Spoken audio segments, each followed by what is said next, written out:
Akafalina no atokavaketo miaraka amin'ny Ramatovady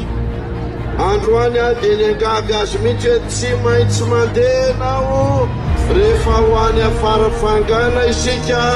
satria vehivavy mavitrika ny ao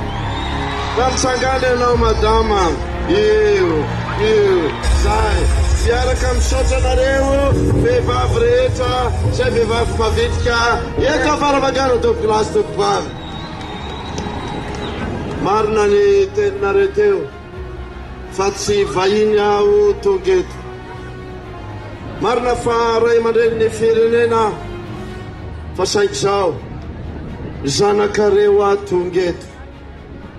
zanakareo aho satria niasa ho anareo zanakareo aho satria mahatsiaro anareo ray aman-dreny dia ny vahoaka eto farafangana ianareo no tena ray aman-dreny ny firenena tompoklasy tompobavy karaha tonga eto ny zanakareo dia angata-tsodrano aminareo efa niara-ny asa taminareo izy nandritrin'izay 5 taona latsaka kely zay mbola tsy afa-po izy satria mbola be ny fanamby zay tokony ataontsika miaraka raha tsy resaka mialatsiny hafa tsy maintsy miresaka n'izy tia imbetsaka isika teto nefa naheno ary ianareo no lazanzany tamiko hoe amboary président iny lalana 20 kilometatra alohan'ny idirana amin'ny farafangana iny zao mba lazaiko anao efa indroa aho no nanome vola nanamboarana anio prime ministre roa ny fandimby farany no nomeko vola mbola tsy afa-po amin'ny asa vita aho mbola toizako ary tsy avelako raha tsy vita tsara vita goudron tsara ilalan'io tompoklasy tompobavy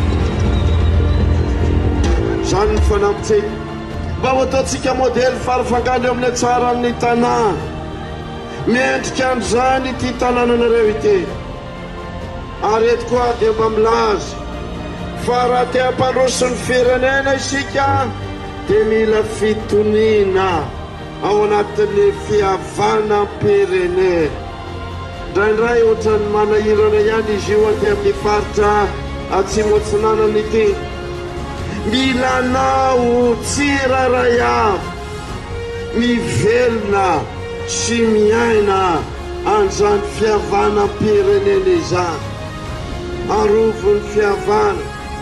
aza mety ho ampiadininy olona ianareo toero ny fiantsina toero ny herisetra aza mety hamporosiany olona amin'ny ratsy ianareo fa ny tombotsy ho anareo sy ny tombotsy ho amin'ny firenena zay ihany no jerena efa matokony ho afaka miaraka amin'ny laharana 12 fidiko ery radio narmatiana